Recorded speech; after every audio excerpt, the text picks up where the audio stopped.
Hello everyone, I'm presenting to you my final project for the CS50x 2021 class. My name is Hao Jiu and I'm currently in Los Angeles, California, United States, and my final project is Drag&Drop SQL.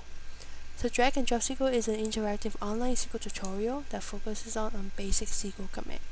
So right now I only have 3 pages of the tutorial here. And in each of these pages, there will be a quick introductory of the SQL concept that we're focusing on in each of these pages.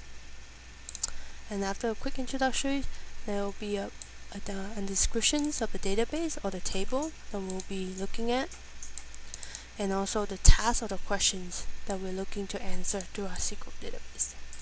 And the user, instead of typing the SQL command, you can actually click, drag, and drop the command into the query boxes here. And when you hit submit, a text of the command will be shown to you, and you can scroll down to see the result of your queries. And once you run the query, you can see the 2 quiz questions that is presented in each of the pages. And one of the quiz questions will be about the result of your SQL command. And another quiz question will be focusing on the concept that was presented in the page. And when the user select the wrong quiz question, there will be immediate feedback to try again.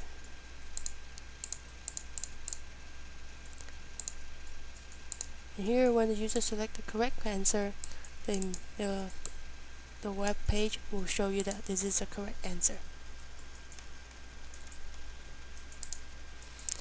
And here in these lab pages, we are introducing the concept of where and conditions.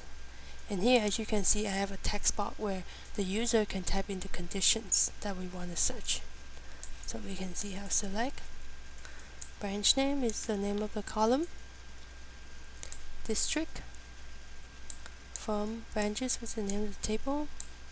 Where, brand name, like. And here you can actually drag and drop this text box. And we are looking for the branch, the district number of the North Hollywood Library branch. So we're gonna look for a wildcard. Here, as you can see, this is the query that was actually submitted, and this is the result. So here it is. This is my final project for the CS50 class. Thank you.